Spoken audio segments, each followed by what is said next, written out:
Sir ஒரு விஷயம் sir. இப்ப தங்கத்தோட விலை ஏறும்போது, வெள்ளியோட விலையும் ஏறுது.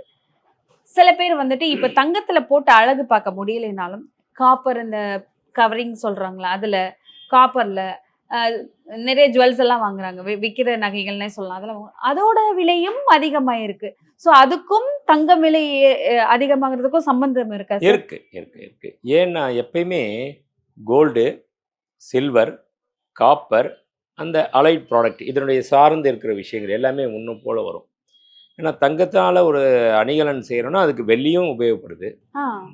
காப்பரும் உபயோகப்படுது. இந்த டிமாண்ட் ஏறுறப்போ அதுவும் வரும். ஆனா, தங்கம் வந்து ஒரு குறிப்பிட்ட அளவு தான் உற்பத்தி பண்றோம். வெள்ளி நெறைய உற்பத்தி ஆகுது. காப்பரும் நெறைய உற்பத்தி ஆகுது. அதேபோல தங்கம் 3000 டன் தான் ஒரு வருஷம் ஒண்ணுக்கு நம்ம உற்பத்தி பண்றோம், கிடைக்கிறோம், பூமியிலேருந்து தோண்டி எடுக்கிறோம். வெள்ளி அவ்வளோ தோண்டி எடுக்கிறோம். காப்பர் அத விட அதிகமா தோண்டி எடுக்கிறோம். ஸோ இந்த 3 ஆஸ்பெக்ட். ஆனா, இப்போ நம்ம ஒரு சின்ன இடத்துலேருந்து நம்ம ஸ்கிப் ஆயிட்டோம். வெள்ளிய பத்தி பேசிக்கிட்டு இருந்தோம். வெள்ளி இன்னும் உயரப்போகுது. எதனாலன்னு சொல்லி நான் ஒரு கேள்விக்குறி போட்டேன். அத நான் இன்னும் ஃபுல்ஃபில் பண்ணல. ஆ. அத சொல்லிர்றேன். சொல்லிடுங்க சார், சொல்லிடுங்க. எப்படின்னா, இந்த கோல்டு வந்து நம்ம இன்வெஸ்ட்மென்ட்டு அப்ப நீங்க சொன்னீங்க சில பேர் ஆபரணத்துக்கு போடுறோம். அதான் அவ்வளோதான். எண்ட் ஆஃப் தி டே ஒரு இன்வெஸ்ட்மென்ட்டோ இல்ல அழகுக்கோ இவ்வளோதான் அதனுடைய இது. ஆனா வெள்ளி அப்படி இல்ல. வெள்ளியுடைய பயன்பாடுன்னு பார்த்தீங்கன்னா, ஆபரணம், 1 மூலதனம் 2வது. சேர்த்து வைக்கிறோம் இல்லையா? அந்த மாரி காயினு, பாரு அந்த மாரி.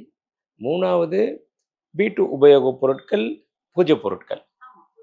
அது. இப்போ இந்த ஆபரணமா இருக்கிறது 17% மொத்த உற்பத்தி ஆகுறதுல மொத்த யூசேஜ் அப்படின்னா 100% 100 கிலோ வெள்ளி இருக்குன்னா 17% 17 கிலோ வந்து ஆபரணமா யூஸ் பண்றாங்க.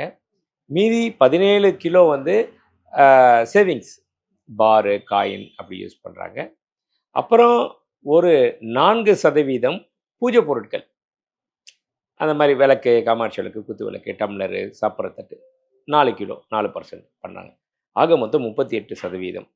மீதி 62% என்னன்னு பார்த்தீங்கன்னா, இண்டஸ்ட்ரியல் யூசேஜ் வெள்ளி. தங்கத்துக்கு அந்த மாரி கிடையாது. 98% கோல்டு வந்து இன்வெஸ்ட்மென்ட் அண்ட் ஆபரணம். ஆனா வெள்ளி அப்படி இல்ல. 38% தான் இந்த இன்வெஸ்ட்மென்ட் அண்ட் ஆபரணம். மீதி 62% பார்த்தீங்கன்னா, இண்டஸ்ட்ரியல் யூசேஜ். அது எந்த காலகட்டத்தில இருந்துன்னா, முழுக்க முழுக்க கடைசி ஒரு 4, 5 வருடமா தான்.